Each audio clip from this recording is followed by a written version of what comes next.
What's it gonna take for you to finally break up with your bullshit? Think what you could do if you could only break up with your bullshit. Ow.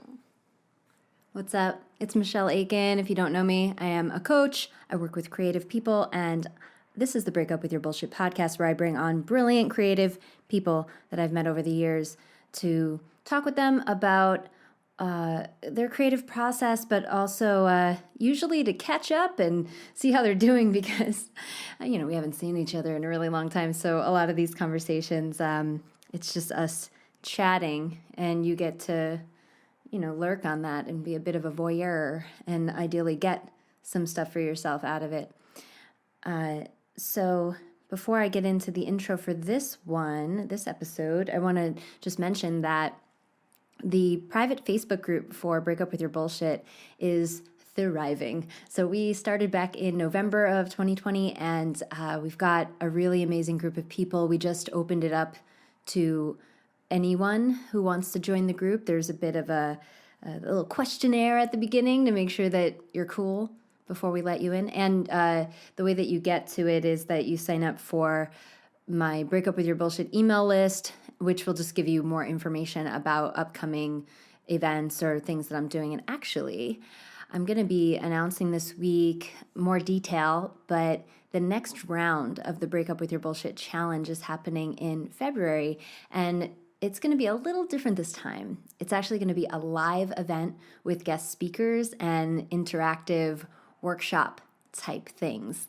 So if you want more info on that, you can go to wherever you're listening to this. You can go to michelleakin.com, MICHELLEAKIN.com, and look for the Break Up With Your Bullshit, or BUW, Break Up With YBS, BUWYBS at the top. You click that and it'll give you all the info. You can sign up for the email list and get in there. Also, you can check out the Break Up With Your Bullshit tiny microphones, which, oh gosh, where are they? Tiny mics. Here they are. Here's my floor models all bundled if you're watching this. But they're super cute. They're actually real working microphones, as well as adorable. It's sort of like our group t-shirt that we all have, because it says Break Up With Your Bullshit on them. So check those out. We actually sold out in the first 48 hours, and then I put in an order for some more, which will be here last week of December, and then I can send them out. Is there anything else I wanted to tell you? I don't think there is. This episode is with the incomparable Laura Belgray, who is a fantastic comedic writer and copywriter that I'm very fortunate to know. I've known her for quite a while now.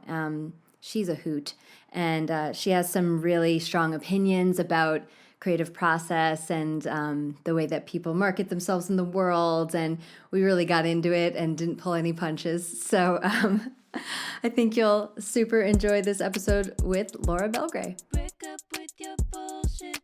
Do you like my t-shirt? I wore it because I wanted to make you laugh. I love it. I have a t-shirt that I made that says, this should be on a t-shirt.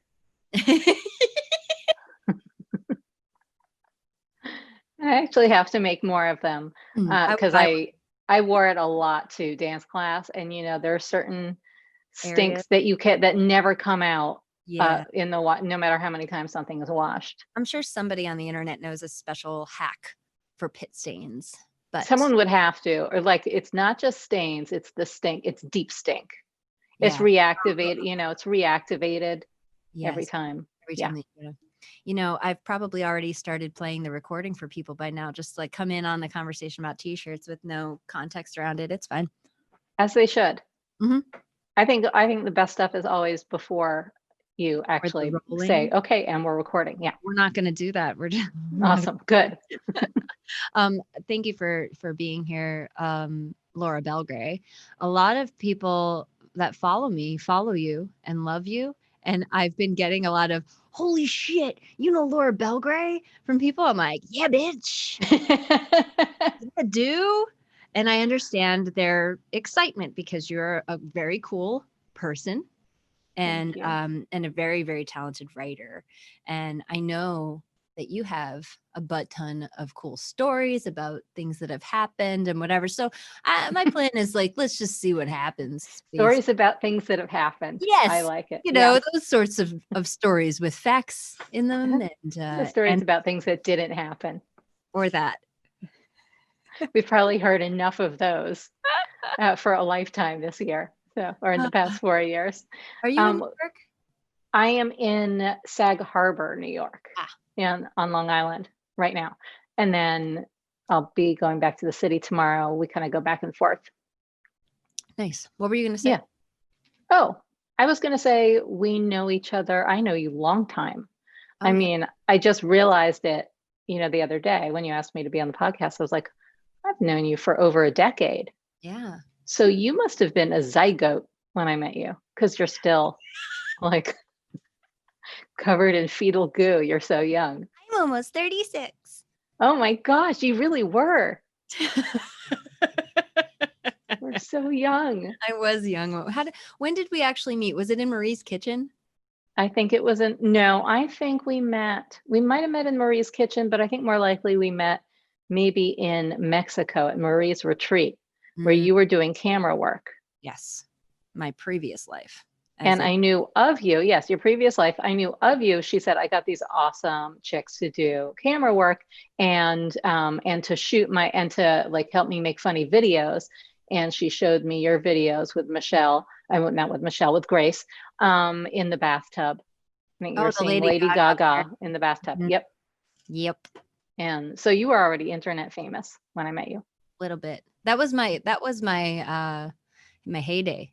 That was when I was. Like I'm like, I think I kind of I stepped back from it and got into being trained as a coach and sort of went away from the limelight. A small bit of it that I got was, and I've talked about this before on previous episodes, but it was not good for me. I can imagine that. I mean, that's kind of what I imagined when you became a coach, that you decided, oh, this path is not good for me. Yeah. Because otherwise, why would you stop, right? Why you would only stop if it was making you like feel bad or feel bad about yourself, or I don't know, be not yourself or something. And I mean, I think like I was just thinking about it. Like, do you ever feel like it was like a choose your own adventure kind of thing? Like there's this path not taken, like this other parallel universe you. There's definitely a parallel universe me that went to Hollywood with Grace and was on billboards and on, E! And had New York Times best-selling books. Like, I think so. And I think she would have not gotten married and continued to fuck up every relationship she was in and been wretchedly unhappy. Oh, so you leaving was good for her. Oh, you being the she that you're talking about. You're talking about alternate you. Okay. Because I was like, I didn't know Grace got married. No. Okay. Now that makes perfect sense. Right. Yeah. So you would have been a disaster.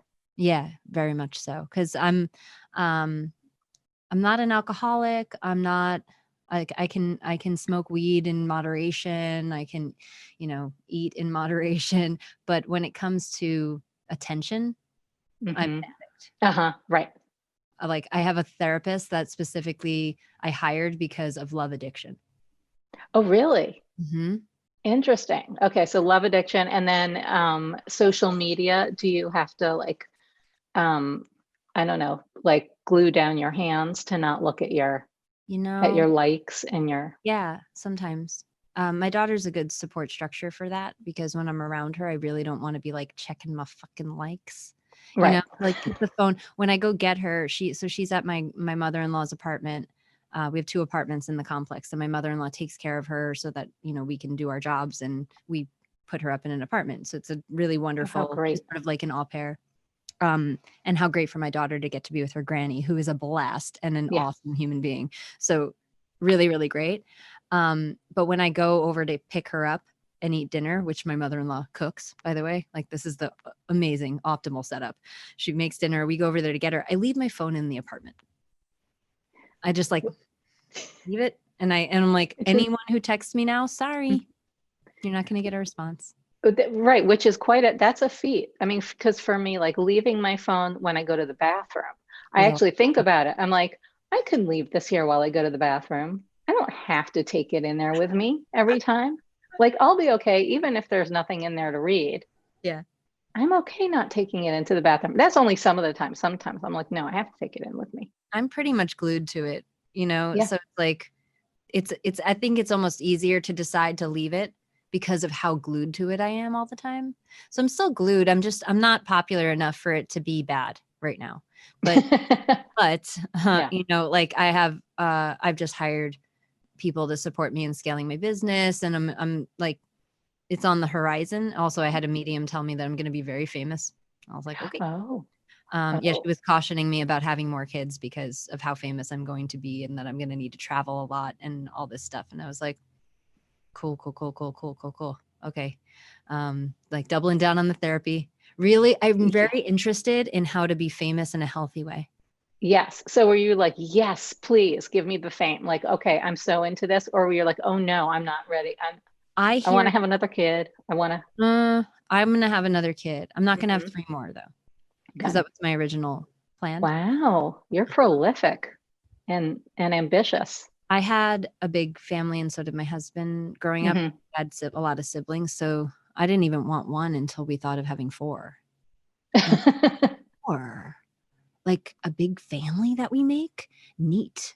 And now it's turned out that my brother-in-law and my mother-in-law live with us, and we support them. And so there's technically like 3 people dependent on me right now. And so 1 more, that's 4. You better scale. Yeah, I got to scale. So yeah. I got to scale for the second, because I want her to have a sibling. I really want her to have a sibling. So we're trying right now, and then I'm done. Then the kitchen's closed because I have too much stuff to do. Yeah, you've got a lot of fame to do. Apparently. Well, and I hear that too, is like, hey, you're going to reach a lot more people. And now that I feel like my messaging is where I want it to be, like this break up with your bullshit thing. I'm like, I love it. Thanks. Like, that's the line. That's the thing I've been looking for a while that I haven't felt like I could find. And good thing too, because I think it was good to be lost for years. Just fucking lost for a while. Like, no idea. I have no idea. I'm just going to do stuff and have no focus. And so to now have focus and be like, no, that's it. That's it. I could see the book. I could see the podcast. I can see the this and that. And I see everything. And I'm like, that's who I am. That's in line with me. That's working for me. So if that wants to go and get really, really big, I'm going to be at the helm of that. And I'm very okay with that. I love it. Okay. So where were you, or what happened? How did that line come to be? So this is really great. I hired this woman, Cassidy Crawford, and people who are listening to every episode are now hearing about this constantly because I mention her all the time, because this wouldn't exist without her. You get someone really good that you're working with and you can flow with ideas, and she's a great creative partner. And she asked me, excuse me, sorry. Thank you. She asked you.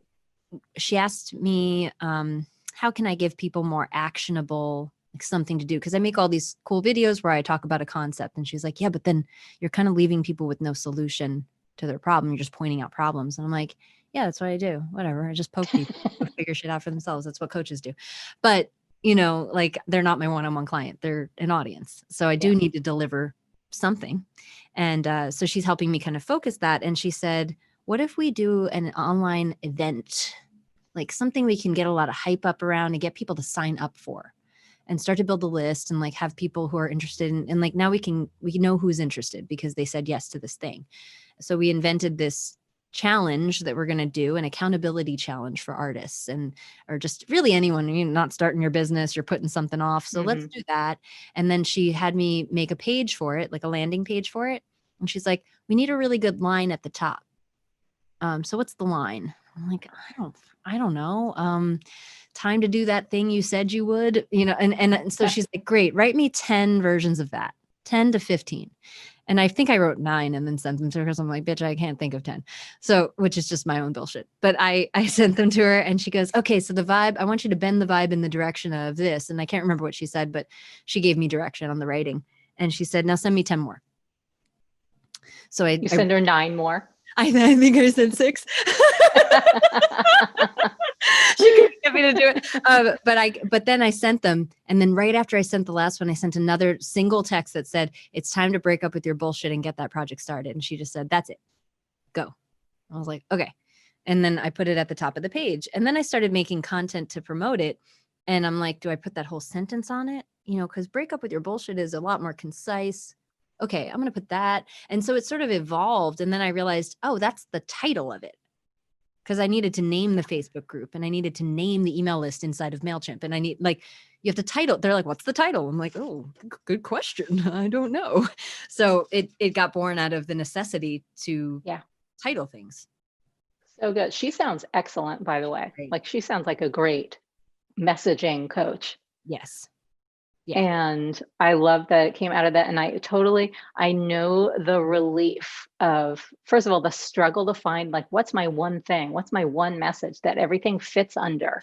And that makes sense of everything that I talk about and everything that I want to do. And it doesn't pigeonhole me in some weird way where I don't want to go. And it's just like the hallelujah moment of actually finding that line. Feeling like everything fits under this. This is my umbrella. Yes. I feel like I've been looking for it for years. Like, years. Yeah. And then one day you wrote a text. Yep. Yeah. I sent her a text back in August and I wrote, I'm just so sick of creating and creating and creating with no focus or intention beyond, like, inspire people. It's just like so bland. It's so like, I can't anymore. I'm doing way too much work for there to be nothing at the end of that rainbow. And I need a direction. And so she's like, why haven't, now I'm doing this podcast. I'm like, yeah, Laura Belgray, she's awesome. Look at all her followers. And then this person, they're great. And she's like, why haven't you been doing this? You have everything that you need. I'm like, didn't have the right help. Yeah. Like, oh. Okay. Like, yeah, I get it. Like, I'm your ideal client because I do have all that other stuff. You don't need to hold my hand and teach me how to write an email or how to speak to a person. I just need you, like, insisting that I be specific, insisting that I be clear, because I don't insist that for myself. Right. Well, I think it sounds like you want it. You just, you needed somebody telling you, write me 10 lines. Now write me another 10.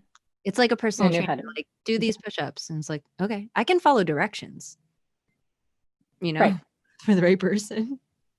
Which is actually a gift because not everybody can do that. That's true. So you're going to come across a lot, you know, I'm sure you already have people in the, who are looking to break up with their bullshit. But a lot of it is, I can't follow other people's direction. I cannot do what I'm told. I know what I need to do. I've taken all the courses, but I never follow through on them. I don't want to do the things.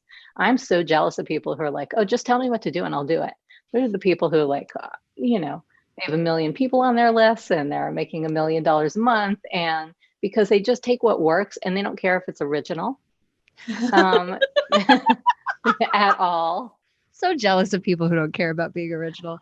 I really am. I mean, on the same, you know, the other hand, I pity them because I'm like, oh, you don't know how unoriginal you are. And then I envy them because they don't know how unoriginal they are. Beautifully said. Yeah. Yeah. And you're super original.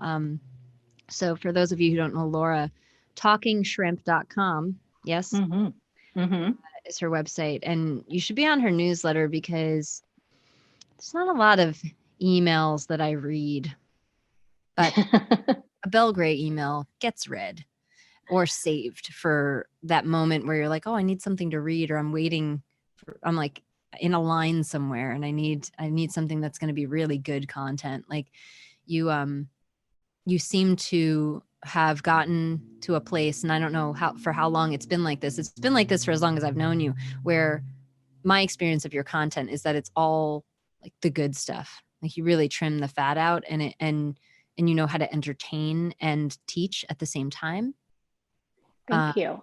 You're welcome. I would say, I mean, for as long as you've known me, I say I've been writing good stuff. I can say that. However, I don't think that for a long time, I refused to teach anything. in my content. I refused to make it what it was supposed to be. I refused to follow directions, which was, deliver actionable content. And I don't make a point of always delivering actionable tips because I think nobody's going to do them. First of all, and people are like, I want actionable tips. I'm like, no, you don't. You're not going to do one thing I tell you to do, but the illusion of it at the end of the email or somewhere in there, the illusion of quote unquote value, V word, which I think is, in a way so meaningless, but just giving people that some sort of a hook, something that they can, that they can grab onto, like, I learned this, here was my takeaway. Or, where's this going? What's the point of the story? Oh, that's how you connect it to copywriting, or that's how you connect it to business. Okay, good. Thank you. Now I got my money's worth, even though it's free. Yeah. So I started, I've learned that even, and especially when things are free, you have to sell them. Yes, you do. Exactly. Like it's so funny. People in my life who saw me promoting the shit out of Break Up With Your Bullshit, the email challenge, I tell them, they're like, oh, how's that doing? I'm like, yeah, I got like 288 people signed up for it. And they're like, wow, how much are you making per person? I'm like, no. Wow, you're like doing ads though. I'm like, I know. I'm spending a lot of money to gather a community of people who are like, my people, because that's the point. Did your camera fall off? Yeah, my camera just fell off. It's a Loom Cube, and it's last time I couldn't unstick it, and now it won't stay stuck. I'm going to try it again and see what disasters I wreak. I'm sticking it on again. Okay, let's just see how long that adhesive lasts. Nice. Yeah. Hopefully it won't fall over. Let's hope not. But yeah, you got to sell everything. I mean, you're basically, Wait, how come I could still see you if it fell? Well, it wasn't the camera. Sorry, it's the light. It was the light that fell. You look fine if it just fell. Yeah, I'm gonna turn it off so it's not just like sitting there. It's my husband's nightmare because I set up my whole setup. Right there's like a big vase that he loves right on the other side of my computer, and the camera just fell on it, but it didn't break it. I think we're okay. Good thing. What's on your sweatshirt? This is a photo by the artist Nan Golden of two of the Andy Warhol superstars. One is Candy Darling, and I forget who the other is. My friend gave this to me. It was like some limited edition thing that he snagged, and I coveted. And neat. And he gave it to me because he also has one for himself. Nice. Those are the best gifts. Yes. I enjoy limited edition things. I like anything that other people can't get. And it's me too. Oh, yeah. Buy doubles. Mm-hmm. Oh, buy doubles. Yeah.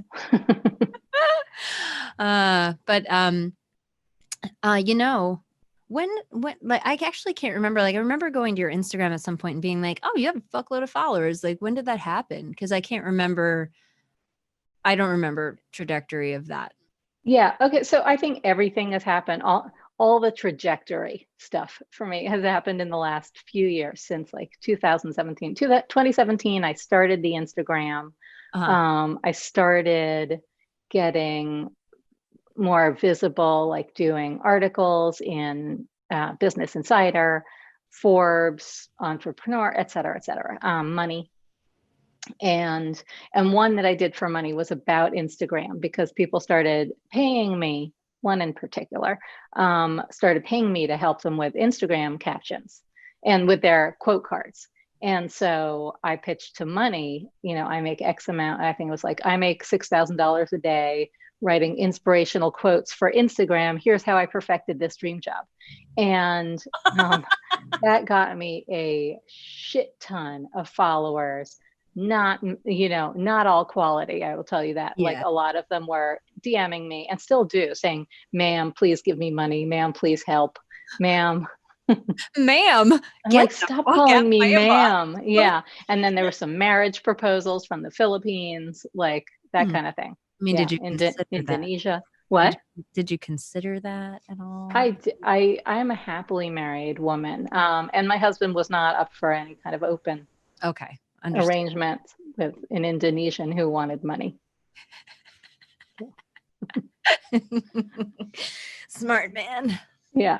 Don't share you with anybody. You should. No, I mean, if I brought in a sugar daddy for the two of us, he might be open to it. Yeah, get up to or that. A sugar mama, he'd be more open to. That's how you scale. That's how you scale. I'm looking to scale this marriage. I'm bringing in some help. We need support to scale. So you wrote some dope articles and people wanted to be you or be, yes, you. Yes, or be with me. Begin to follow. Yes. I started speaking on stages. I made a big push. I was like, I have to. I had kind of a mini awakening. It was in a productivity workshop that I took like the very beginning of the year, January 6th, 2017. And it wasn't so much about productivity as it was mindset stuff. I was open to anything that would help me get shit done because I wasn't getting any shit done. I couldn't break up with my bullshit. So tie in. So the thing that we did, like the bulk of the day was sitting on the floor with these composition notebooks doing a future pacing exercise that I'm sure everybody has done. I think it's called the painted picture. It was 6 questions, 6 or 10 questions. And it was about like your ideal scene, your ideal life 5 years from now. I think it was 5, maybe it was 2. I think it was 5. And so each writing exercise was very, very specific about one specific part of that. Like, what does your work day look like? What do your relationships look like? What are you doing for fun? What is your physical health like, et cetera? And the one that was most revelatory for me was the one about work. What does your work day look like? Anytime I did anything like that, I was like, when it comes to like, where are you living? I'm like, my house is palatial. It has, it has those windows. I'm like forgetting the word for them, but they've got the crisscrossy on them. I usually know the word for them. Yeah. And very high ceilings and great art and, views. And I only fly first class. That was always a part of it. So it was always money. That stuff I could visualize. But when it came to like, what does your work life look like? What does your work day look like? I had to get really specific in a way that I hadn't really before. And it was kind of about, I'm sitting there, I'm writing, I am just writing emails and I'm somehow getting paid for it. And then on another day, I might be just, coming off of the stage from a talk that I've given, but it's not about copywriting. It's not 5 tips to, write better copy. I'm so done with that. It is just stories from like my childhood. Yeah. I'm just telling story, like I'm spending my day somehow telling the stories that I want to tell, writing the stuff I want to write, and making bank from it. Yeah. And so I realized a couple of things. I was like, one, I want to get paid to be me. That was the overall goal. Yeah. And so I realized, one, I'm not going to get paid to be me if people don't know who I am. So I had to go out and like, I've got to work on getting famous. Yeah. And that takes a lot of input. It doesn't just come to you, as you know. Mm-hmm. Whatever the medium says, you're going to have to like work towards that. No, it's going to take some work. Right. Yeah, exactly. Mm-hmm. So it took, applying to speak and putting it out there that I wanted to speak and do speaking gigs, and putting it out there that I wanted to write or be in these publications, pitching, etc. They're all different. And then getting on podcasts. Podcasts were a big part of it. So that drove a lot of people to, you asked about like, when did I get all these Instagram followers? It's happened over the years, but that's when it all started, when I started really getting known. And also Marie Forleo and I we really launched the Copy Cure, our course that we'd done together. We'd been running it kind of on evergreen. And so there was no big splash to be made. It was just humming along in the background.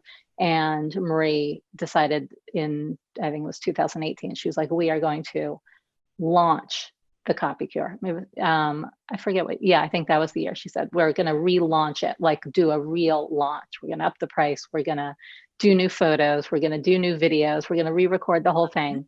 And we're going to launch it for real. And that did a lot for me because that's a lot of exposure. I'm there doing videos, and I did Q&As and like live videos throughout the main month that we launched it each time. And so that always brings more people to me and gets me in front of thousands of people, right? Which is awesome. So all of that kind of snowballs, and that's when it started. And I've been working at that for the last few years. Oh, because another thing that came out of that day on the sitting on the floor with the composition notebook was I need to write a book. Obviously, if I want this kind of life, I need to write a book. Yeah. And I've been wanting to write a book forever. And I was like, I have to really write it. I have to stop talking about writing it and write it. So now it is finally a reality. Now I have a book deal. Yeah. And have that Please, coming out. Title. The title of the book is Tough Titties, and it will be on a bookshelf near you in summer 2022. We'll have you on again then. Thank you. That's the plan. Well, because obviously this podcast is the pinnacle of all podcasts that you have been on. So of course it is. No, for real. I intend to be on this again, and maybe we'll both be wearing Tough Titties t-shirts when it comes out. I've got to make those, right? You do. Yeah. Grace and I, when we had our YouTube channel, we had a lot of catchphrases, and one of them was "Totally Tits," and we had a segment called "Totally Tits Tuesday," and we were like "Totally Tits Tuesday," and we made shirts, and there was a lot happening around. I made this graphic. I remember that said it was like "Totally Tits," and the I don't know what program it was like. They went like this, like two boobies appeared in the graphic. Like the word tits became boobs. Did I make that, or did someone make it for us? I can't remember. But I remember having a booby graphic. So I'm I'm with it. I'm with the title there. Maybe I can buy the old animations off of you. Totally Tits, if I have them. I mean, people could go on the YouTube channel and see Totally Tits Tuesday. Yeah. We would do like a news segment where we would talk about stuff that we think is totally tits. Oh my gosh. It's a lifetime ago. It is. I actually just, when you were talking about the Copy Cure, I remembered you were helping Marie with her copy for the videos that I was shooting. And so she would send me Google Docs that you had supported in the writing of, and I would just piss myself laughing at like the stuff. It was so good. Because before that, she and I were just doing it, she would just riff. And I was like, I literally, my first shoot with her, I had no tripod. I had no boom person because the person that was going to come didn't show. And that's why Grace ended up coming, because I needed a boom person. So she came. But then Marie was like, but you guys are funny and you could help me. And I was like, yeah, come, Grace. Whatever. It was fun.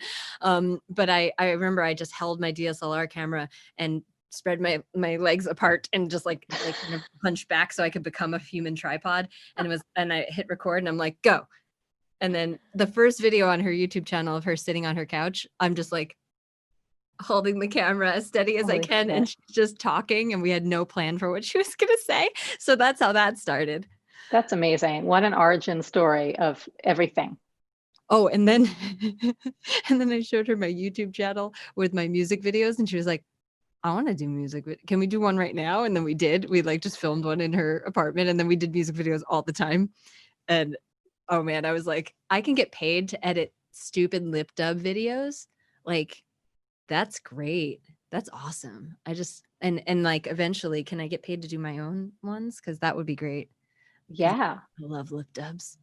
Right. Well, you're amazing at them. I mean, I think you're the first person I saw doing like TikTok, where like that was the only reason I actually downloaded the app, was to watch your videos, even though you uploaded them to other platforms. I was like, well, this is worth getting on TikTok for. Well, thanks. Have you TikToked at all? I have, just barely. And then once it became Reels, like once Instagram added Reels and everybody started dancing around and pointing at words. God, I know. Which is just now become a thing. Like I hate it. Now there's a backlash, a movement against it. And I've hated it ever since. Like, I've hated it from the beginning. I made one basically pointing at the words like, this is a hostage video. I hate the way it looks, but here we are. Oh, it's so cringy. I think the issue really is like jumping on a trend without thinking about, it's the lack of originality thing. That's what it is. Yes. Because you're not thinking, what can I add to this that has never been done before? You're thinking, okay, I'll, point my fingers and now there's a video, and it doesn't do anything for anybody. Well, apparently it does. I guess apparently it gets great engagement, and I think everybody doing it for their launch is saying like, here's how I launched, and basic bitches. Yeah, great engagement for basic bitches. There's a t-shirt, there's a store, there's a business. I'm so judgy about basic shit. Like, I'm so judgy. I feel bad sometimes. I'm like, I look at someone's caption, I'm like, oh, fucking basic. And it's like, whatever, everyone starts basic. Yeah, everyone starts basic. Some people stay basic. It's true. All they do is post things like, not before my coffee, and har har. It's wine o'clock for this mommy. Exactly. Like, I can't. And people love them. So God bless. Yeah. God bless the unaware.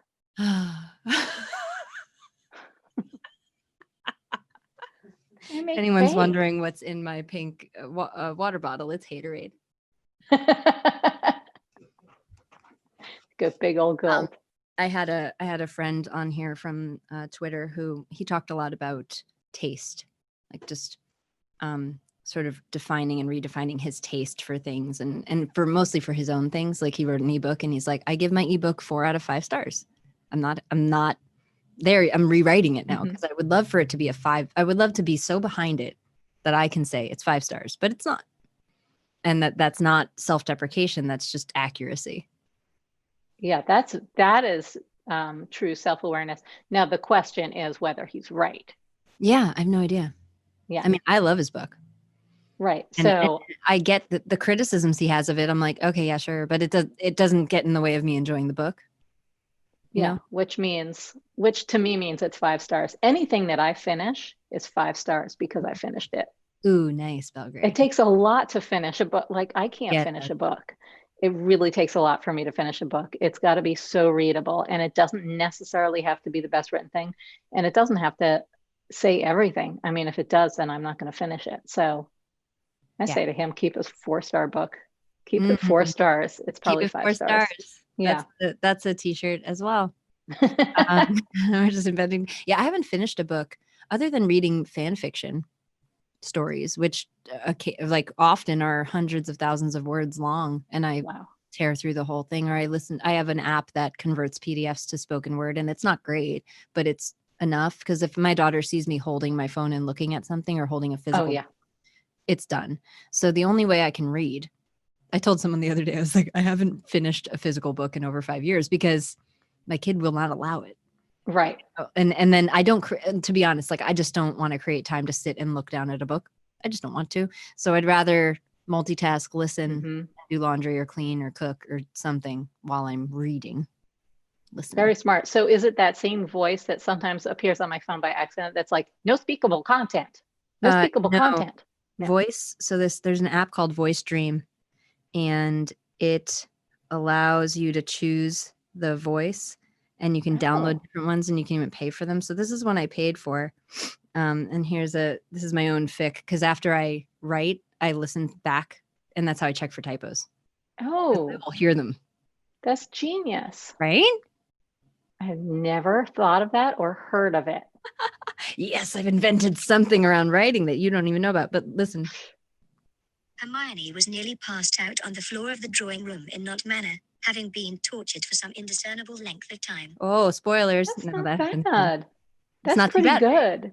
That actually has a little inflection, intonation. It doesn't sound like Siri reading out loud. It's enough where, and I've heard people say, yeah, I can't get past the voice. And it's like, when you get over the hump and you're used to it, it's amazing.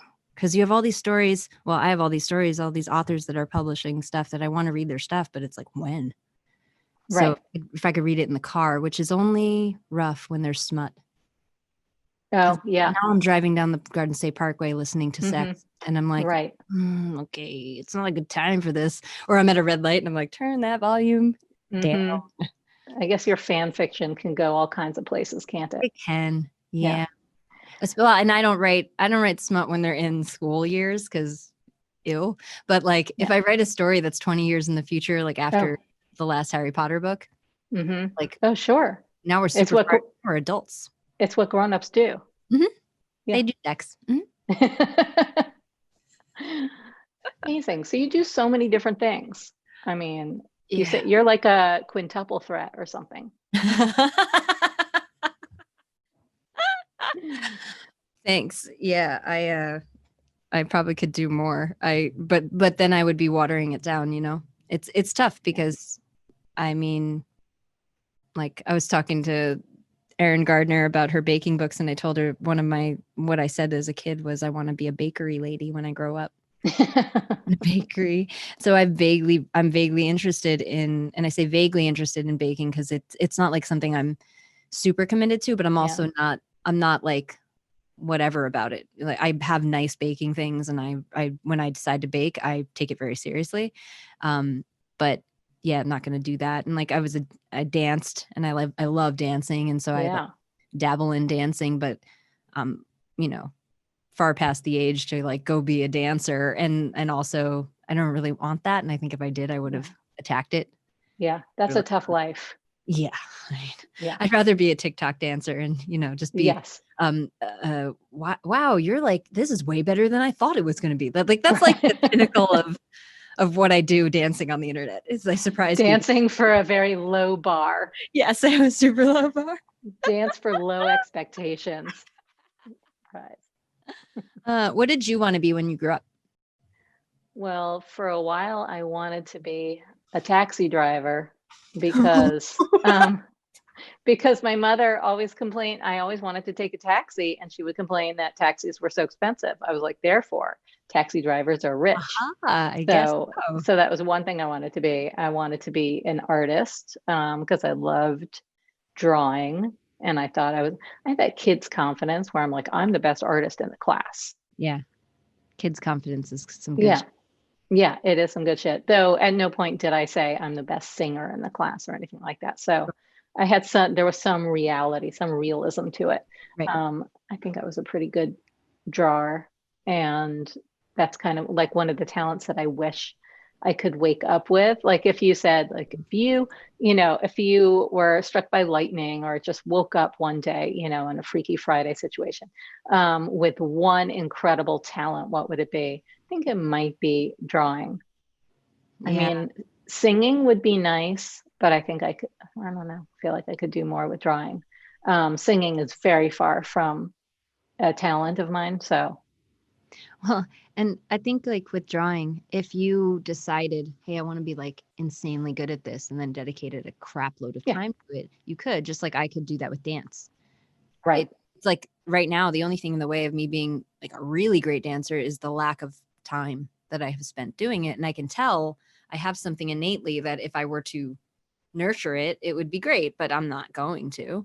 But yeah, if I could just wake up and be like Casey Rice, that little girl who like, I don't know if you've ever seen if you've ever seen her videos, you probably don't know her name because you probably didn't look into it, but she's this. Oh, I think I know who she is. Oh yeah? Yeah, I think I do. I mean, just the way you're talking about her, I think she's like little kid with sick moves. Who's usually dancing with people, like in a group, in a big group, and people are like standing back. Yeah, exactly. Yes. She did one, and it was a competition video, and it was this song, Who's in Charge of the Girls? And she was so little, and she was just like, boom, boom, boom, boom. And you're like, whoa, you shouldn't even be doing that. That's like illegal to look at. I know, but she's in a bunch of choreography videos for different things. And I always, before I connected her to the little inappropriate dance video, I see her in these other things and be like, I really like that girl. There's something about her whole vibe that my eye goes to her, even if she's in a group. And then I found her on Instagram, and she's just awesome. I mean, she's so young still. Like she was like 2 in that video. I mean, not 2, but you know, Yeah. basically 2, and now she's in her teens, I think. Yeah, she has it. I'm fascinated by people who are born with that thing Yeah, agreed. in any department, or by people who, I mean, these might be the same people who actually channel. It seems like certain people who write or sing or act or who paint, a lot of painters are like this. You can tell that this is, you know, you see them and this is where you believe in a muse. Like this person, this isn't coming from this person, it is going through them. Yeah. Which is amazing. That's the holy grail. Like to have moments like that where you're like, I don't know where that came from. Right. You're going to love, I did a episode right before I got on with you with Bernard Velasquez, and he is a TikToker and poet. And I know him because I did a video with his voice and me doing the words. So you might have even seen it. It starts off with, so I'm lying in bed and I say to myself, self, and myself says, sis. And it's like a minute long rant. Yes. Of sorts. And it's like an inspiring idea. And I just had him on, and it was all like, there kept just being moments where something would come through him. And that's how his TikToks occur to me. They're just like, oh, I've just channeling spirit. And he, at some point I told a story about my mom, and then he started channeling messages from her. And I was like, that's great. I have a few friends who are like working to become mediums, and like that happens sometimes. So I'm like, oh, that's wild. Used to it. Now, okay, so when it comes to mediums, is he the medium who said that you are, or is he not quite a medium? Who's the medium who said you're going to be super famous? Oh, that's a woman named Araya, who I had a session with about a month and a half ago. And did she, what I'm aiming at here, where I'm going is, have you spoken to a medium or someone like that, or psychic or whatever, who didn't know anything about you, who got things where you're like, there's no way you would know that? She knew very little. Here's something that, and she wasn't the one speaking. She channels guides, and it'll be like Mother Mary, or just different names you've heard of, like and things. And I asked, you're supposed to come with questions, which for me was really luxurious, because in coaching, I don't get my questions answered. I answer my own questions, you know? So it felt wrong. Like I felt some shame about asking, but I asked, how many kids should I have? And I didn't tell her. She asked me if I have any now, and I said I have 1. I didn't tell her that my plan was to have 4. I didn't tell her that. I didn't tell anybody. Right. Like, she couldn't have known that. There's no way. Yeah. And she started channeling, and the voice was like, this is and her voice changes when she's channeling too. So it's kind of freaky. She was like, well, this is Mother Mary, dear one. And we do see that there are 3 more souls that are waiting to be born unto you. However, we do want to caution you, because we see that there's a level of fame that you're going to have, and an amount of traveling that you're going to need to do that's going to really hamper your ability to be with those children. So please only have them if it is the joy of your soul, and like it's what you're on the planet for. And we actually see that motherhood is not the highest form of possibility for you on the planet. Wow. First of all, you did a very good job, I can tell, of channeling her. Thanks. The way you did the voice, the way you knew all the words. I paraphrased, but that was basically what happened. You were very fluent in her. Thanks. Just now. Yeah, that was incredible. And that it reminds me of, have you listened to, I'm sure you have listened to Abraham Hicks? A bit. Yeah, that it reminds me of them. And that I really enjoy listening to them, because that's another channeling thing. That is, you know, I don't necessarily believe everything that they say. Yeah. There's some really crazy things there in their content that people, I think, take to heart and take literally, and it's not going to get them anywhere.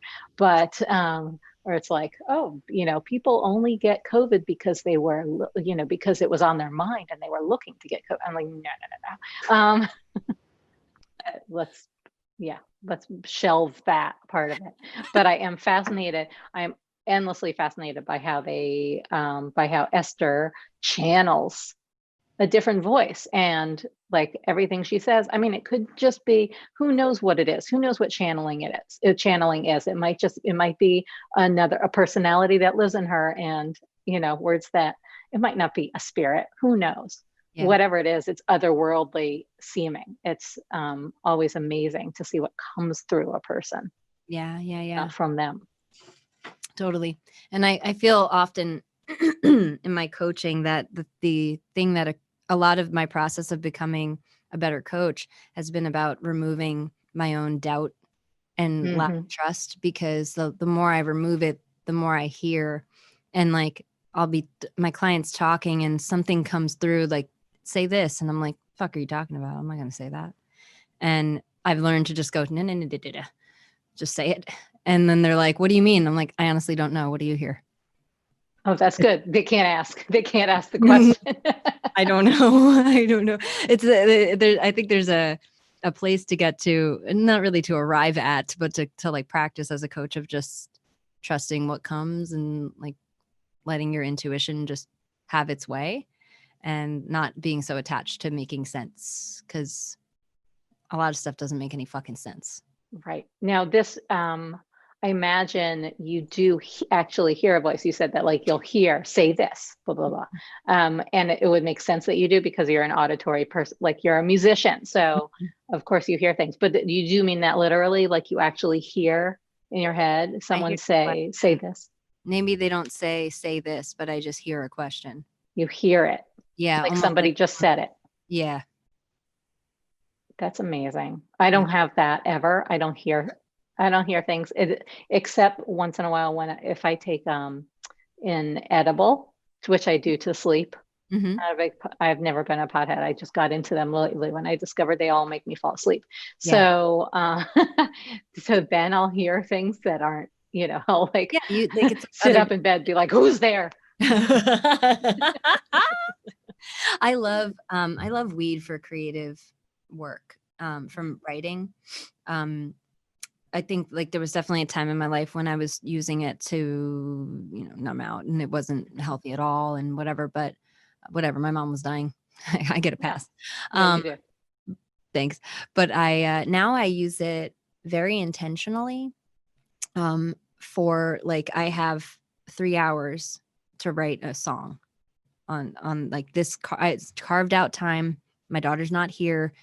I know how long it takes me to come down from it once I'm high. So like I'll smoke and then turn on the voice memo thing and go take a shower. And I just sing. Wow. Start singing. And the thing is, like, songs just come. Entire songs, Laura. Like I can't even sing them fast enough. And then they leave sometimes. I'm like, motherfucker. Oh my God. Like a full fucking song. And now my issue is that I don't quote know how to take the thing I hear, especially the instrumentation in the background that I hear. I hear drums, I hear a saxophone, I hear whatever. I don't know how to do things with it. Like, I'm like, okay, but I can't. And even sometimes I'll go to sing it into my phone and it comes out wrong. And I'm like, shit, I hear the correct notes in my head, but I can't even vocalize them. So that's the struggle I'm in right now, is just forcing myself to sit down and be in that. And it's very uncomfortable. I don't like being bad at things. Oh yeah. Well, that's really frustrating. But on the other hand, right, you're like bad at or unpracticed at that aspect of it. But on the other hand, you're actually channeling, like you're actually hearing full songs. So I imagine that you'll get practiced at translating them from your head, from that feeling to the, to the page or to the instrument or whatever. But like, I think that that's a really rare gift. It's one that I just covet. Like when I think it was the Taylor Swift documentary where she was talking about how she basically downloads songs. I mean, they come to her fully formed, and I'm like, holy shit, what is that like? Her process. I'm like, oh, me too. Especially when I see her singing into her phone. I'm like, that's what I do. I have years of voice memos. That's amazing. I mean, I would try every kind of weed to get that effect. I haven't so far. I mean, because I was like a total dork in school, in high school and college. I was just like, no drugs for me, just say no. I knew everything about drugs. You too. Like I studied them. Every science project was a drug chart. You knew the street name, the effects, how long you'd go to prison for possession, etc. What it would do to you. And so I never tried it until I was like 26, and then just once. And then in recent years, like in my late 40s, a friend of mine who just gets blazed every single night and is very much an evangelist for weed, really wanted me to get into it, and he got me all set up, and he made me spend all this money on like the thing that cuts it, and I was like, I don't want to do all this work, and I don't even like the smell of it, and showed me how to roll it or whatever, or how to pack it into the vape thing. I was like, all right, let's just start with, I gave that up. I sold it back to him, or maybe he took it. And I tried the pens. I didn't mind the pens that were all loaded with the cartridge. Those I kind of liked, but it didn't do anything for me except made me sleepy. And he would say, well, David, Matt Weiner. Matt Weiner never wrote an episode of Mad Men without being high. Huh. And I was like, okay, I'll just keep trying. I was like, I want that. You need sour diesel. Maybe that's what I need. I was like, I'll keep working at it, but it just never. I wrote a book on sour diesel. You did? Mm-hmm. So that's your strain? Yeah. Uh-huh. And does it come in edible form? Because I really suck at smoking. I don't smoke. I used to, but I have a vape. Vape? Yeah. I mean, that I could do. But it literally, like, I'll have other kinds, and then like when we get the sour diesel and I have a little bit of it, the way I usually describe it is that I go to a different dimension. It's like we're right here, but I'm sort of between worlds, and in that dimension are all of my ideas I've ever had on that weed. Like I'm coming back to this little library, and it's all here. And I've gone without weed for like a year or more in my life, so it's not like a constant. But recently, Justin and I both, we had taken a long break from it just to get really agitated with each other and have lots of fights and almost break up. Yeah, like that's what happens when neither of us have a way to fucking chill out and self-medicate our multiple mental illnesses. So we got back on it. And I remember the first night we spoke together, and I was just like, I forgot about this place. Like, it's like coming back to a place that I haven't visited in a long time, where there's all kinds of stuff available, and I forgot about it. And I feel like oh man, that's all my old stuff, like going home to your childhood bedroom or some shit. That's amazing. That's like the reserve room in the library at school. Yes. It was like the room that you can go to. I think they're like, you couldn't take anything with you. You had to sit and read it there. Yes. In school films too, there were certain films you weren't allowed to take out of the library. Right. Really laborious films. Yeah. So black and white. What is that one about white supremacy? It's like a black and white movie. I'll think of it. I don't remember. No. Thanks though, Christian. It's like showing people doing Olympic type activities, and it's like all about how, it's about eugenics. Yeah. Yeah. I don't know. Triumph of the Will? I might have made that up, but whatever, stuff like that you had to sit in the reserve room and just be like, and the TV was, I just hit the table. The TV was up this little like box, like a tube television in the corner of the room, and you have to like put the cassette in over here, and then just sit in the room like, okay, I have to watch the whole thing. Yes, I know all about that. We were in Israel last summer for a bar mitzvah, and when we were in Tel Aviv, we went and took an architecture tour, and you have to start at the building, like the main building, main offices with where the gift shop is, and they make you watch a movie on cassette, like downstairs, like the three of us went downstairs, and they, a guy came down and turned on the TV and popped in the tape. It was very strange. It was like we were taking a driving test or something and had to watch the educational part of it. Very special. Hey, yes. Remember tapes? I remember them well. You're a full 15 years younger, so you wouldn't know what it was like for your family to finally get a VCR.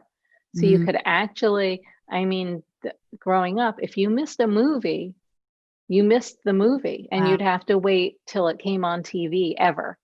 Wow. And like I was dying to see Fame and Saturday Night Fever. My mom took me to the PG.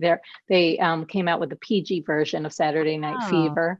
So she took me to that, but I could not wait to actually see the real one. So we got our first VCR when I was around 12. And it was just so exciting. It was like, oh my God, now I can actually record the facts of life. And I can see, I mean, which was a game changer because it, Facts of Life Goes to Paris was on at the same time as Thanksgiving dinner, and it would have been a real problem had they not had. Yeah, I get that. I mean, I had a different version of it, but like I'm young and or I'm old enough to remember what it was like to have to wait for a song to come on the radio so I could record it. On my oh yes, right. Really sit there with your finger hovering over the record and then button. it would be like, it would start. It was the song I remember the most. I made a TikTok about this. Was I Love You Always Forever by Donna Lewis. I love you always forever. Oh yes. And it starts out with this like the beat before her voice comes in, and it's so like ethereal when her voice, like those days. I just love the way it starts. I love the beginnings of songs when they're really good, but that beat would start and then it would be like, all right, and then so next up songs, blah, blah, blah, Donna Lewis on Z100. Like, don't ruin my fucking intro. Yes, they always ruined it on the radio. I had so many mixtapes, not mixtapes, they were recordings of the radio mix, like the Hot 97, after midnight mix that like right in the middle is long ad for St. Ides. Oh. Liquor. Where they said St. Ides makes your Jimmy thicker, makes your girly come quicker. St. Ides. Do do do do do do do do. What is St. Ides? It was a malt liquor. Oh, and that was their ad? That was their ad on BLS and Hot 97. You're cracking Christian up. You're fine. Well, I told you she's funny. I told him he was gonna laugh. God, time goes by so quickly. Okay, so Laura Belgray, you've gotten over a lot of bullshit already. I think I have. Yeah. I really think I have. Yeah. Is there any bullshit you're still on? I think so. I think that there is, well, for one thing, I've been trying to get over lateness, but maybe not trying that hard. And I actually pitched a piece about lateness to a publication and they accepted it. And then, I took a while to write it, and which was fine. She said, you have time. And then she got back to me with some changes that she wanted and some like actual research that she wanted in the piece and tips. And I've been sitting on it for like a month. I was like, how long, how soon do you need this? She's like, we have time. I'm like, okay, well, that's the worst. That's never say we have time to me. So I'm just always like, I'm a procrastinator and always not always a little bit late, but it's definitely an Achilles heel of mine. So there's that. And there's, I think, still so much resistance for me to doing, because I'm so dead set on originality and not being basic, and also keeping things easy and not having homework. I am resistant to all these things that work for friends of mine in their businesses, that huge launches that they do, millions and millions of dollars. Friend did one, she's like, it was so easy, I made $4 million and it was so easy and I'll show you how. And she talked me through how she did it, and I was just like, I can't do any of that. I don't want to be on camera that much. I don't want to hold space for people that much. You're holding space for people all week. I don't think I can do that. And everyone else has their, everyone has a different method, or it's like, do a webinar and you will sell so much more. Do a webinar and then you put it on Evergreen. I'm like, I don't want to do a webinar. So I for sure hold myself back with a lot of I don't want to's. Yeah. Or I can't because I don't want to. Yeah. And so I think that's the bullshit that maybe I could break up with. Especially if I want to make those kind of dollars, which I do. Why wouldn't I? Right. Yeah. I mean, the lateness thing is interesting. I'm never late anymore, but I used to. I used to. Okay, so what changed?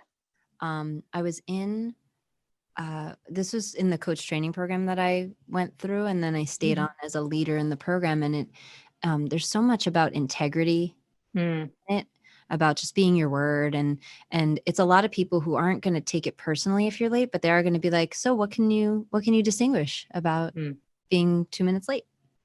And people are like, are you fucking kidding me? But this, Laura, these conversations with these people who are willing to actually like split hairs over 2 minutes have changed my life. Because one of the things we always say, and this is accomplishment coaching, people, we're always like, if you're late, it's either a fuck me or a fuck you. Yeah. Right. Yes. And so it's like, so which one? And what I noticed is that it was always a fuck me. Yep. It was never about, well, I don't care about these people, unless it was. Right. I mean, like, that's rare. I think for me, it's like, oh, I'm coming to the party, but I don't really want to go, or someone made me. Right. It's not arrogance, which everyone always says it is. It's self-sabotage. Yes. That's what it is. I can't, if I'm late, then we're going to focus on that. And then any of my other shortcomings, I don't have to look at. Right. Because I was late. So like now everyone can pick apart that. But it was there was this one day, I always tell this story about my friend Sarah Olin, who has an amazing coaching practice. She works with moms. She's based in Charlotte, and she has this brand, Luscious Mother. And it's divine. Like, search her out, moms listening to this. Like, she's got great content. But she got pissed off at me for being late once. She was on my team. We were like both leaders, and I showed up, and she saw me walk in late, and she just went, ugh, and rolled her eyes and walked away. And like, not the best thing to do, but like, it had a really strong impact on me. And I ended up like reading her the riot act about it. I was like, if you get mad and that's it, and you don't say anything to me, then I can't actually know what impact I had on you, and I can't change. And I would like to change this. So thank you for getting mad, because it means you actually give a shit about me, because otherwise you'd just be indifferent. And so I acknowledged her for actually being willing to be mad at me. And that's how a lot of our relationship had been, like, where she'll get mad about something, but then she'll get over it. And then she'll forgive me and I'll forgive her. And then we both learn something, That's great. Yeah. So it's just a lot of people doing that with me. Yeah. Well, it sounds like that was the one that stands out. Did it. I stopped fucking around. I got up way earlier than I thought I needed to. And time is my bitch now. That's nice. That's really inspiring. Speaking of time, Steven, my husband, is in the background trying to very quietly unwrap some chicken thighs. And he's trying not to make noise. So we can wrap up. We should wrap up. Yeah. We wrap up. So I have last question. Ready? Okay, ready.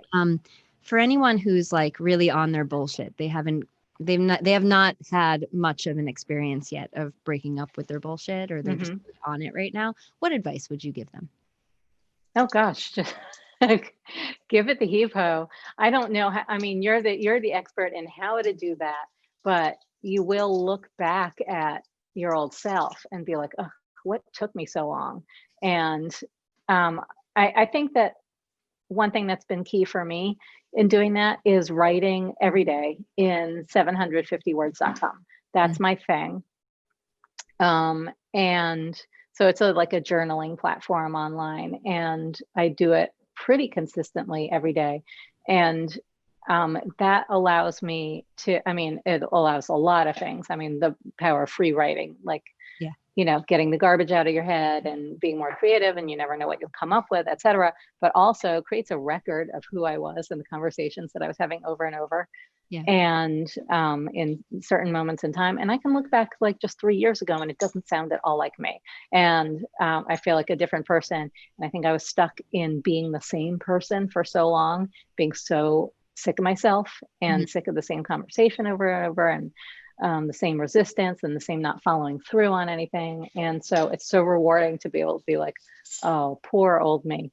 I don't know if I could be friends with her right now, but it's a nice place. But like, you write, and then eventually you get sick of hearing yourself. Yeah, I think so. And I think that you can write yourself into basically a new form of yourself. Any reflective practice is going to start to do that. That's why people avoid it, I think, because you get sick of looking at yourself. But that's actually, you need to get sick of something before you're going to change it. Like if you're not I think changing it, you still like it. There's Right. still something about it that you're getting some juice from, and you're squeezing it, and you're squeezing that juice. So I think that's a great point of writing every day. So, you know, for all you people listening who don't like to follow directions, do not write every day. Don't write every day, or playing them psychology. Yeah.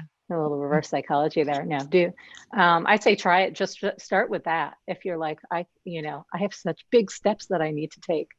And you know that you're never going to, because you think about it every single day. Like, tomorrow I'm going to start something.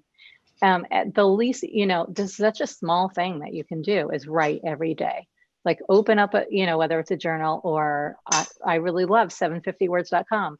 Like, I open it up every day, and another benefit to it is that at least I did something. At least I wrote something. If nothing else happens that day, at least I did that. And it feels really good to have a streak on there. Agree. Well, Laura Belgray, you're the shit. You too. Thanks. Here comes the water. Sorry, I'm kind of, I didn't want you to say something really important because the water just went up. Steven's trying to rinse salmonella off of his hands. Tell Steven I said hello. Michelle says hi. Heard about him so much. Okay, wait, hon, just wait 1 second, and then she can, so that Michelle can, I'll tell you when you can go. Okay, say what you need to say, and then turn on the water. Just thank you for being here. You're the best, and I can't wait to have you back on in 2022 so we can promote Tough Titties together. And I can't wait. That was good. Feels good. Feels good to say Tough Titties. Thank you so much for having me on here, and it's been a joy. Fun to see you. You too. Bye. Bye. Break up with your bullshit.